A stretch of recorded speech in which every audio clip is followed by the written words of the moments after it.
नमस्कार। स्वागत है हमारे चैनल पे। देखिए, ये हमारा फेसबुक पेज है। पूरी शिद्दत से लगे हुए हैं कि आपका जो ये है सिलेबस है वो कंप्लीट हो। 9 10th मेन फोकस अभी दो ये क्लासेस है, 9th और 10th। तो ये हमारा फेसबुक पेज है, ध्यान से देख लीजिए। नीलेश कुमार के नाम से है। और दित्या मैथ्स क्लासेस चाहे दित्या ऑनलाइन मैथ्स है। ये आपका दूसरा हमारा यूट्यूब चैनल है पुराना, द स्टडी सर्कल के नाम से। मैथ बाय नीलेश आप सर्च कीजिएगा, वो आ जाएगा आपको यूट्यूब पे। उसके बाद थर्ड है हमारा दित्या ऑनलाइन मैथ्स, ये हमारा नया चैनल है। तो हर चैनल पे हम लोग पूरा ये कोशिश कर रहे हैं कि आपका सिलेबस जो है वो पूरा कंप्लीट हो, समय से कंप्लीट हो, फिर हम लोग कंप्लीट रिवीजन करवाएं। रिवीजन के लिए आपका पूरा लाइव क्लास होगा, तो उसी के अकॉर्डिंग हम लोग काम कर रहे हैं कि अक्टूबर तक मैक्सिमम आपका सिलेबस जो है वो कंप्लीट हो जाए। अभी प्रोसेस थोड़ा सा स्लो लग सकता है, पर धीरे धीरे क्या होगा, ये स्पीड अप हो जाएगा। तो यहाँ पे है। और एक और चीज़ कि जैसे ये हमारा सेटअप है जहाँ पे हम लोग वीडियो बनाते हैं। तो यहाँ पे हम लोग आपके लिए पूरी मेहनत जैसे होता है कि कहाँ से कोई भी बच्चा कोई भी कमेंट करे, अगर कोई क्वेश्चन हो, कोई प्रॉब्लम हो उसके लिए, तो हम लोग हमेशा यहाँ पे तैयार रहते हैं। आपको तुरंत जवाब मिल जाएगा उसका एक्सप्लेनर्स के साथ। अब हम लोग चलते हैं, क्वाड्रेटिक इक्वेशन का हम लोग सॉल्व कर रहे थे, एक्सरसाइज 4C। तो 4C में क्या था कि 4C में 27 तक हो गया था, और यहाँ थोड़ा सा अभी लाइट का इशू चल रहा है, जैसे गर्मी का समय है तो लाइट का इशू चल रहा है, उसके कारण 27 नंबर पे स्टॉप हो गया था। तो 4C का ये फाइनल पार्ट होने वाला है 28 के आगे, फाइनल है 28 के आगे। और हमारा टारगेट है आपका कि 95 प्लस आपको हंसते खेलते आ जाए, अगर आप रेगुलर पढ़िएगा। और किसी भी चीज़ में सफलता के लिए डिसिप्लिन जो होता है वो बहुत आवश्यक होता है। तो हमेशा ध्यान रखिए, कभी भी डिसिप्लिन ब्रेक नहीं होना चाहिए। आप स्टूडेंट हैं, मेन आपका फोकस जो है वो पढ़ाई होना चाहिए। तो डिसिप्लिन जहाँ ब्रेक होगा, देखिए डिसिप्लिन ब्रेक होगा कि आपका जो मेन जो काम है वो पूरा कंप्लीट रहना चाहिए। उसके बाद आप कुछ भी करें, कोई प्रॉब्लम नहीं है। पर अगर आप पढ़ाई लॉस करके बाकी कुछ कर रहे हैं तो उसमें बहुत प्रॉब्लम है। तो अब हम लोग चलते हैं आपके इस पे। ये हमारा टारगेट है 95 प्लस का, 4C का फाइनल है ये है। तो हम लोग बढ़ते हैं 27 के बाद क्वेश्चन पे, 28 नंबर पे। तो 28 नंबर क्वेश्चन देख लीजिए, जैसे है find the value of k for which the roots of the equation. Equation दे दिया हुआ हमारे पास 3x² माइनस 10x प्लस के, ये दिया हुआ है हमारे पास। 28 नंबर क्वेश्चन है, ये है exercise 4C। Nature of roots मेन जो है ये क्वाड्रेटिक इक्वेशन का वो है। तो 3x² माइनस 10x प्लस के इज इक्वल टू 0 दिया हुआ है। हम लोग को इसमें के का वैल्यू फाइंड करना है, और दे दिया है roots are reciprocal to each other. मतलब क्या है कि रूट्स दिया हुआ है 2 रूट्स, तो 2 रूट्स जो है वो अल्फ़ा है और 1/अल्फ़ा है, रेसिप्रोकल दिया हुआ है, तो ये हो जाएगा। तो देखिए क्वाड्रेटिक पॉलिनोमियल में हम लोग क्या करते हैं, पॉलिनोमियल में हम लोग जानते थे कि अल्फ़ा इंटू बीटा फॉर किसी भी क्वाड्रेटिक पॉलिनोमियल के लिए, अगर ax² plus bx plus c is दिया हुआ है ये, तो अल्फ़ा इंटू बीटा जो होता था वो c/a होता था। तो यहाँ पे बहुत आसान है कि अगर दोनों प्रोडक्ट ऑफ रूट्स जो होगा, अगर हम लोग लेके चलते हैं प्रोडक्ट ऑफ रूट्स, तो ये हो जाएगा हमारे पास c/a। तो यहाँ पे क्या है, अल्फ़ा इंटू 1/अल्फ़ा इज इक्वल टू k/3 हो जाएगा। तो अल्फ़ा से अल्फ़ा ख़त्म, सीधा 2 लाइन का क्वेश्चन है, 1 इज इक्वल टू k/3। तो k का जो वैल्यू हो गया वो हो गया हमारे पास 3। इतना ध्यान रखिए। तो बहुत आसान क्वेश्चन था ये सीधा आपको पॉलिनोमियल पे बेस्ड था, क्वाड्रेटिक पॉलिनोमियल पे। तो उसी को हम लोग इसमें सॉल्व कर रहे हैं। 28 नंबर क्वेश्चन देख लीजिए ध्यान से। पॉलिनोमियल का रूल होता है कि alpha into beta is equal to c/a। अब यहाँ पे दोनों रूट एक दूसरे का रेसिप्रोकल है, तो प्रोडक्ट क्या हो जाएगा, 1 हो जाएगा। तो उसी के अकॉर्डिंग हम लोग इसमें 1 is equal to k/3, k c के जगह पे है और 3 जो है वो a के जगह पे है। इसको हम लोग लेके चल रहे हैं। आगे बढ़ते हैं हम लोग 29 नंबर पे, 29 नंबर क्वेश्चन पे। तो 29 नंबर क्वेश्चन जो है हमारे पास ये है आपका if one root of the equation is reciprocal और then find the value of same चीज़ है कि जैसे मान लीजिए हमारे पास 29 नंबर जो है, इसमें भी हमारे पास इक्वेशन दिया हुआ है 5x² plus 13x plus k is equal to 0, और इसका भी रूट्स जो है वो एक दूसरे का रेसिप्रोकल है कि अगर अल्फ़ा और 1/α मानते हैं तो अल्फ़ा इंटू 1/α जो होगा वो हो जाएगा हमारे पास c/a, तो a से अल्फ़ा से अल्फ़ा ख़त्म, 1 इज इक्वल टू हो जाएगा हमारे पास k/5, k का जो वैल्यू होगा वो हो जाएगा 5। बहुत आसान इस तरह का क्वेश्चन है ये। अब इसमें हमारे पास दिया हुआ है, जैसे अगला आ गया हमारा नेचर ऑफ रूट्स पे, ये प्रोडक्ट ऑफ रूट्स पे था, नेचर ऑफ रूट्स पे 30 नंबर क्वेश्चन अगर हम लोग देखते हैं तो 30 नंबर क्वेश्चन में है हमारे पास,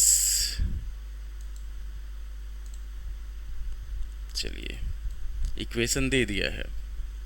30 नंबर क्वेश्चन जो है, 30 नंबर में हमारे पास इक्वेशन दिया हुआ है कि 3x² plus kx plus 3 is equal to 0, और इसका रूट्स जो दिया हुआ है रियल एंड इक्वल। मतलब क्या है, ये सेम प्रोसेस आ गया। हम लोग जानते हैं रियल और इक्वल रूट्स के लिए क्या होता है, d का जो वैल्यू होता है अगर 0 होता है तो alpha is equal to beta होता है। तो वही यहाँ पे करेंगे, यहाँ पे लिखेंगे हम लोग कि इन द इक्वेशन a का जो वैल्यू होगा वो हो जाएगा 3, b हो जाएगा हमारे पास k और c हो जाएगा 3। इतना ध्यान रखना है आपको। अब इसमें हम लोग आगे बढ़ेंगे, जैसे हम लोग का दे दिया है कि नाउ गिवन है alpha is equal to beta, तो इसका मतलब क्या हो जाएगा, d इज इक्वल टू 0 होगा। d का वैल्यू हम लोग लेके चलते हैं b² minus 4ac is equal to 0। अब ये हो जाएगा हमारे पास b² हो जाएगा k² minus 4 into 3 is equal to 0। Solve किया जाएगा इसको, और क्वाड्रेटिक इक्वेशन है, फैक्टराइजेशन आप सबको आता ही है, तो k² minus 36 is equal to 0 हुआ। ये हो जाएगा हमारे पास, अगर इसको ब्रेक करेंगे तो k प्लस 6 और k minus 6 is equal to 0। तो k का दो वैल्यू आएगा, एक -6 हो जाएगा, एक 6 हो जाएगा। तो इन दोनों में से हम लोग कोई भी वैल्यू k का ले सकते हैं, -6 भी ले सकते हैं और +6 भी ले सकते हैं। तो इससे हमारा इस इक्वेशन का रूट जो होगा वो ये हो जाएगा, इक्वल हो जाएगा। हम लोग बढ़ते हैं 31 नंबर पे। थोड़ा सा टॉपिक छूटा हुआ था, जैसे 27 तक हो गया था हमारे पास, टोटल इसमें 32 क्वेश्चन है। तो 32 क्वेश्चन में ये लास्ट का अब 2 क्वेश्चन बचा, एक्सरसाइज 4C कंप्लीट हो जाएगा अभी। तो 31 नंबर क्वेश्चन जो है हमारे पास, for what values of a the quadratic equation has real and equal root, same process है। 31 नंबर है हमारे पास, यहाँ पे इक्वेशन दिया हुआ है 9x² minus 3ax plus 1 is equal to 0। इसमें भी हम लोग क्या करते हैं, a हो गया 9, b हो गया हमारे पास -3a और c हो गया 1। Alpha is equal to beta दिया हुआ है, ये गिवन है, तो हेंस क्या हो जाएगा, d इज इक्वल टू 0 हो जाएगा, hence d is equal to 0। अब d का जो वैल्यू होता है वो हम लोग निकालते हैं b² minus 4ac is equal to 0। इसको जब सॉल्व करेंगे हम लोग तो b² हो जाएगा -3a का स्क्वायर और -4 into 9 into 1 is equal to 0। तो ये हो जाएगा 9a² minus 36 is equal to 0। 9 common लेते हैं तो a² माइनस ये हो जाएगा हमारे पास 4 इज इक्वल टू 0। अब 9 से 0 ख़त्म हो जाएगा तो a² minus 4 is equal to 0 आएगा। a plus 2 into a minus 2 is equal to 0 हो जाएगा। तो a का दो वैल्यू होगा, एक -2 होगा और एक हो जाएगा हमारे पास 2। ये चीज़ है 31 नंबर। बढ़ते हैं हम लोग 32 नंबर पे।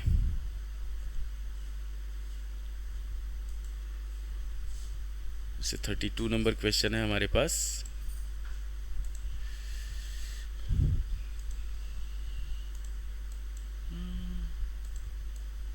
आपका ही आना बनता कह दो ना, सेम चीज़ है। कि इक्वेशन दे दिया है और रियल एंड इक्वल रूट्स दे दिया है, हम लोग को के का वैल्यू फाइंड करना है। मतलब पहले इक्वेशन लिखते हैं x square plus K into 2x plus K minus 1 plus 2 is equal to 0। अब इसमें हमारे पास दिया हुआ है, गिवन है कि alpha is equal to beta, तो हम लोग को के का वैल्यू फाइंड करना है। तो पहले हम लोग क्या करते हैं, इक्वेशन सॉर्ट करते हैं। तो x square plus 2kx plus के square minus k plus 2 is equal to 0। इस सिचुएशन में हमारे पास क्या हो गया, ए का जो वैल्यू हुआ वो हो गया हमारे पास 1, बी हो गया 2k और सी हो गया हमारे पास के स्क्वायर माइनस के प्लस 2। तो यहाँ पे हम लोग लिखेंगे d इज इक्वल टू 0। ये हो जाएगा हमारे पास now d is equal to 0। तो d का जो वैल्यू होता है वो होता है b square minus 4ac is equal to 0। तो 2k का square minus 4 into 1 into k square minus k plus 2 is equal to 0। Solve किया जाएगा तो ये हो जाएगा हमारे पास 4k स्क्वायर और इसको मल्टीप्लाई करेंगे तो minus 4k square plus 4k minus 8 is equal to 0। 4k square ख़त्म। 4k का जो वैल्यू होगा वो हो जाएगा 8, 4 से इसको काटेंगे 2 बार में, k का जो वैल्यू होगा वो हो जाएगा हमारे पास 2। तो एकदम आसान प्रोसेस था। इतना ध्यान रखिए, क्वाड्रेटिक इक्वेशन का अभी तक हम लोग नेचर ऑफ रूट्स तक देख चुके हैं।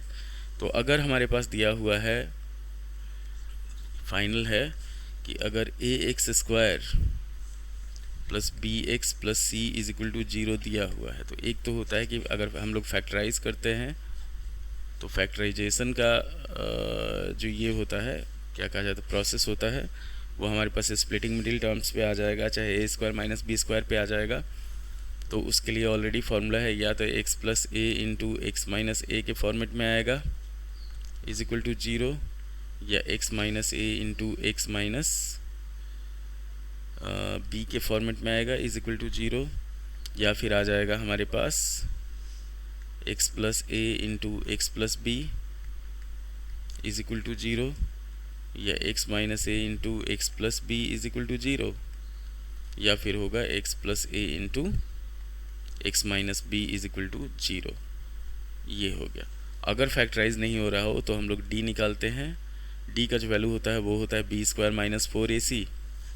अब यहाँ पे d पे डिपेंड करता है कि अगर d जो है, if d is equal to 0 then क्या होता है, alpha is equal to beta is equal to होता है हमारे पास माइनस b/2a। अगर d जो होता है वो ग्रेटर देन 0 होता है, if d is greater than 0 then alpha और बीटा दोनों अलग अलग होता है। तो अल्फ़ा का जो वैल्यू होता है वो होता है minus b plus root d by 2a, और बीटा का जो वैल्यू होता है वो होता है minus b minus root d by 2a। ये हो जाता है। तो यही नेचर ऑफ रूट्स होता है। अगर रूट्स d का जो वैल्यू है वो लेस देन 0 है, इफ़ अगर d निगेटिव हो, d लेस देन 0, तो यहाँ पे हम लोग लिख देते हैं then roots are not real, roots are not real. ये हो जाता है। तो ये हो गया आपका पूरा प्रोसेस, उसका जो आपका नेचर ऑफ रूट्स तक का होता है वो। तो 4C हम लोग का कंप्लीट हो गया। उम्मीद है कि आपको वीडियो पसंद आया होगा। लाइक करें, शेयर करें, सब्सक्राइब करें और हमारे पेज को फेसबुक पे फॉलो करें। धन्यवाद।